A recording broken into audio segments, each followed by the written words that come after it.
It came as a shock to fans in March 2020 when American Pickers fired Frank Fritz. News of his death sent shockwaves through the collector's world in September 2024, so it was only a prelude to the actual storm. Although his demise was tragic, it was hardly the most shocking aspect. Those who heard the rumors of Frank's last comments were sent shivers down their spines. His estate unveiled something so shocking that it rendered everyone speechless, right as the horror appeared to be building. However, before we go into the shocking revelations, let us pause to honor one of the most dedicated collectors history has ever seen. Frank Fritz was born on October 11, 1963, in Davenport, Iowa, with an insatiable need for knowledge. Frank was obsessed with history, even though other kids his age were playing catch and reading comic books. He was always curious to hear the backstory of anything, no matter how inconsequential it appeared. Rubbish such as broken razor blades, old money, rusted beer cans, and stamped postage.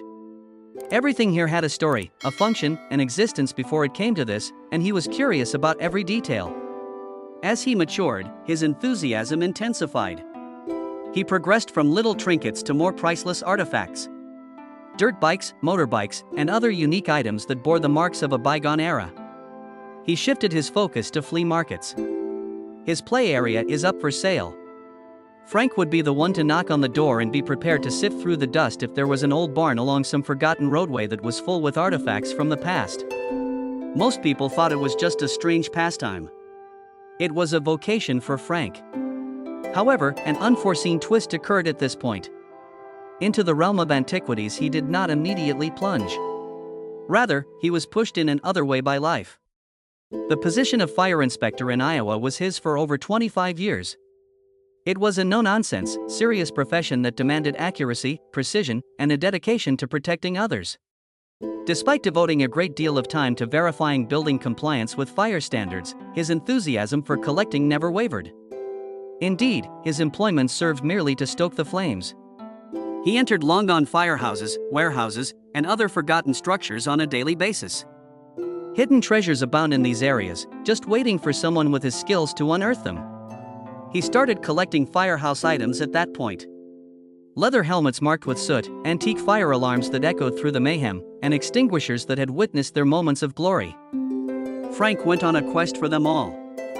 He quickly came to the realization that he was dealing with more than simply a private collection. Not only were these artifacts interesting, but they also held practical usefulness. As a result, he began purchasing and gradually transformed his hobby into a side hustle. Not long after, the thought of making a living doing what he loved began to percolate. After years of a stable employment, he finally understood where his heart belonged. Leaving a secure career was tough, but following his heart was more powerful. Consequently, he leaped. Opening Frank's Discoveries, he did so. A little antique store that offers unique treasures and supplies for firefighters. In the beginning, it was only a baby step towards something more.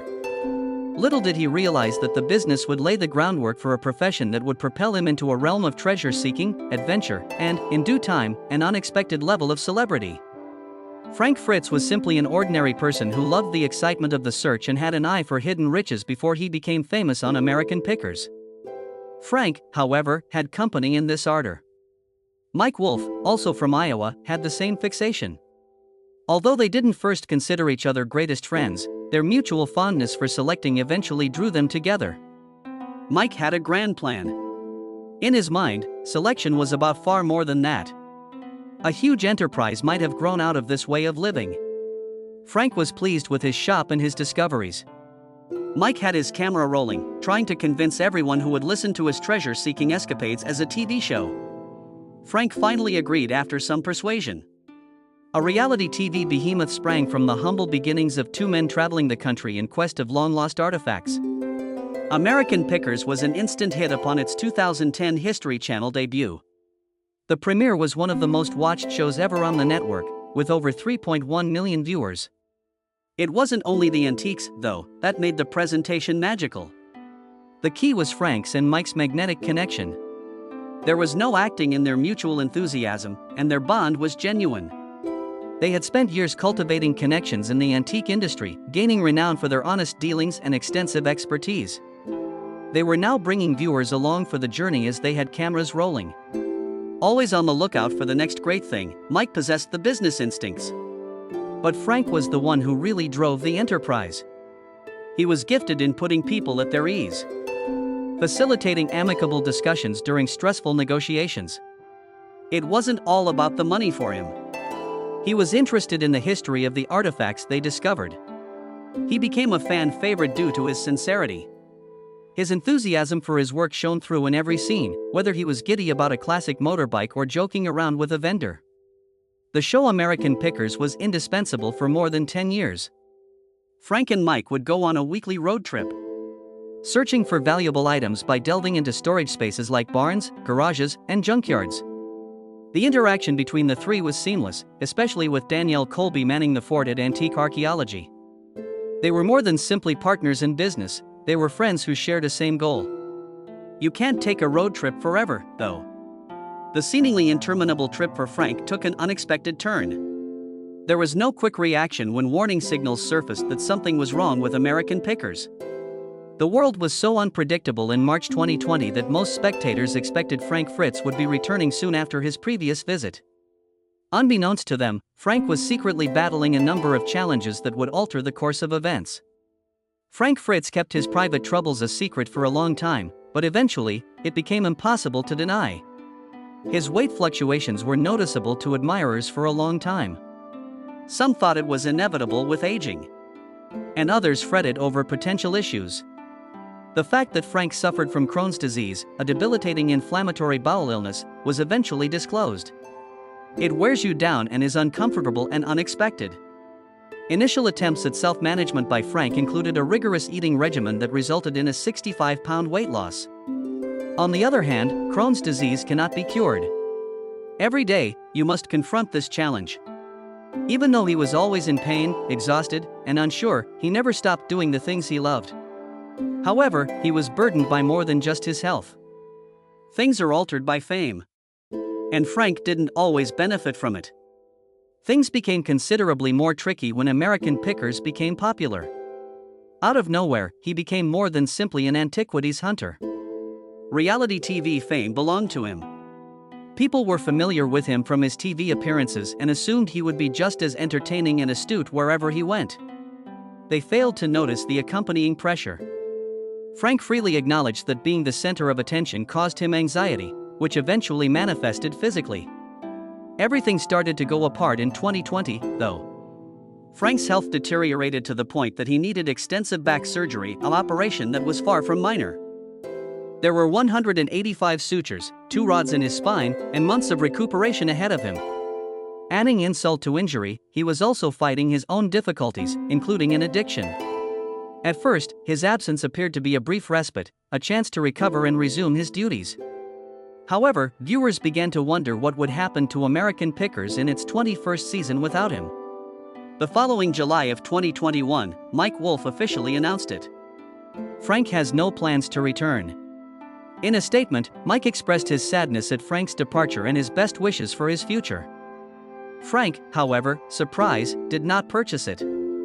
In an interview, he shocked supporters by calling Mike's claims hollow. There was not a single phone contact from Mike to see how he was doing during his treatment. Their connection had never been as tight as many imagined, as Frank made evident after decades of working together without a single phone contact. There was chemistry between them on television, but off it was a whole other story. He thought Mike had been plotting his exit from the show for quite some time. And that chance came at the last possible moment, with Frank out of commission. People were taken aback. After years of touring, joking, and creating a great performance together, how could two guys suddenly split up like that? Debates erupted on the internet, as one would anticipate. While some said that Frank's departure was due to his own problems, others said that Mike was to fault for abandoning Frank. In his response, Mike emphasized that Frank was loved by everyone on the program, but he also hinted that it had been difficult to get Frank back on track. Every angle of the tale couldn't capture the whole complexity of the reality. Years of working together, demanding filming schedules, and the pressure to maintain a successful program eventually took its toll, according to a friend of the guys. When you consider Frank's personal problems and health difficulties, it's clear that their bond was beginning to shatter. According to their mutual acquaintance, the two guys in question were in desperate need of some personal space after being engrossed in their respective jobs for more than 10 years. So, there wasn't just a single act of treachery or a major consequence here. The story revolved around two longtime co-workers who, while having worked side by side for many years, had become estranged due to the pressures of celebrity, stress, and personal problems. It was a bitter pill for the supporters to take. Although it seemed like Frank and Mike would always work together on the program, that wasn't the case in real life. Frank continued to be actively interested in the antiques business even after he left television. He was cognizant of the fact that people's collecting practices were evolving. In response to the growing number of internet shoppers, he opened his own virtual store and made use of social media to reach collectors all over the globe. Keeping up with the times wasn't an issue for Frank. It was all about bringing the joy of selecting into the modern day. Motorcycles, nevertheless, were Frank's favorite thing in the world, second only to antiques. He had an early love for motorcycles. His parents were understandably concerned when he bought a 1964 Harley-Davidson, but the bike only served to solidify his passion for classic motorcycles. His collection of vintage and unusual motorcycles was so extensive that it filled a whole barn. Not only did he amass them, but he also imparted his wisdom to others. He detailed the process of finding rare motorcycles and keeping them in good repair in his 2013 book, How to Pick Vintage Motorcycles. To show that his collection was diverse, he included a section on old toy motorbikes. The attention to detail, skill, and history that went into each item were the main points. Frank made it a priority to contribute to the antiques community in addition to his own collection. To bring together dealers and collectors who shared his interest in antiques, he collaborated with other specialists to organize shows, live events, and fairs. For those interested in picking even further, he co-wrote the authoritative American Picker's Guide to Picking. Frank was exceptional not only because of his keen sense of discovery but also because of the thrilling manner he brought history to life. He could breathe new life into even the most weathered gas pump or long-lost 1950s toy. He saw picking as more than simply a means to an end, it was a way to preserve history, one artifact at a time. Tragically, everything changed once his feud with Mike ended, even though most people expected it to go for years. Something terrible happened to Frank in July 2022. At his Davenport, Iowa, home, he had a massive stroke. He had been critically unresponsive by the time assistance reached him. He was taken to the hospital immediately, where physicians attempted to stabilize him, but the harm was too great. His devoted fan base had been waiting for news of his recovery for years. He was transferred to a rehabilitation center to begin the arduous process of healing after spending almost a month in the hospital. You can't just be knocked down by a stroke. Everything you used to take for granted can be taken away by it.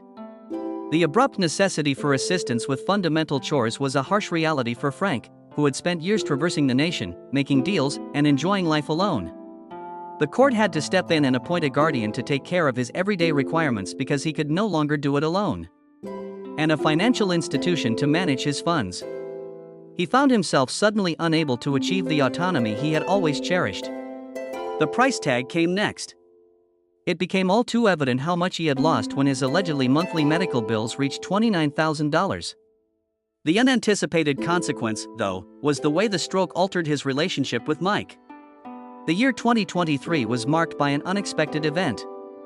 Frank wanted to meet with Mike. They finally sat down face to face after years of estrangement, animosity, and unspoken words. According to a buddy who was present, it was quite moving. The two guys were crying. Something Mike said to Frank struck close to home. Indeed, he is irreplaceable. It had nothing to do with the performance, the company, or who was more righteous than anybody else in years. The story revolved around the bond they shared prior to the conception of American Pickers. Hunting was an exhilarating experience for these two gentlemen. Discovering hidden gems, embarking on a journey together, and following one's heart. Despite everything, the connection remained, perhaps hidden behind years of animosity, but unbroken. The health of Frank had finally given up by September of 2024. His frail body had finally given up the struggle against his long-running disease. His closest associates were aware that his death was imminent. Mike wasted no time responding to the phone. Along with Frank's mom and a close relative, he hurried to be by Frank's side. The room was silent, as if it held all the unspoken emotions and memories of what they had endured. Nothing mattered at that moment, even if Frank and Mike's relationship had been complex for years. The only thing that remained was their genuine relationship, unaffected by the spotlight and the press. Frank breathed his last breath as Mike was holding his hand, as Mike would later reveal. Smiling, he assured him that everything was well, that he loved him, and that he had forgiven him. Frank vanished without a trace. The air was heavy with the disturbing yet significant weight of Frank's final words as he slipped away. Nothing can truly erase the past. In the shadows, it lurks at all times. Their almost lyrical quality befitted a guy whose life's work had been the discovery of long-lost artifacts. His family and friends often reflect on those occasions, trying to piece together his thoughts in his last minutes. The causes of death listed on Frank's death certificate were complications stemming from his stroke. Adding insult to injury, he had been fighting aortic stenosis, a disease that rendered even the most basic movements, such as walking, breathing, and standing, extremely taxing. He had put his body through hell and back, battling every step of the way, but it finally gave out. However, although his demise signified the conclusion of a period, the subsequent discoveries made in his estate were so stunning that not even his closest associates could believe what they saw. It was no secret that Frank loved bikes. However, the true extent of his collection was not fully appreciated by many. Even his closest friends and family were surprised to see what was inside his private garage after his death. A seemingly endless sea of classic motorbikes filled the room, some meticulously maintained and shining beneath the lights, while others lay coated in dust, patiently awaiting their chance to be seen. Over the years, a thorough collection of motorbikes had been amassed, including rare Indian bikes, historic Harley-Davidsons, and custom choppers. As evidence that the enthusiasm for these bikes had never waned, some had been meticulously repaired while others lay in disrepair. There was more to them than meets the eye for Frank. They were recollections of exciting times and evidence of his commitment to the art of plucking. He spent years refurbishing them after traveling the nation to find them. Preserved them as if they were priceless artifacts from an earlier time. The idea of them being auctioned off is nearly unfathomable to those who knew his value for them. However, word on the street is that an auction is already planned. One that will see the destruction of every antique bike, sign, and artifact that has been painstakingly kept over the years. However, this is the unexpected twist. There will be no private estate or company fund receiving the funds. Charities will receive them instead. Making a final act of kindness out of Frank's longtime hobby.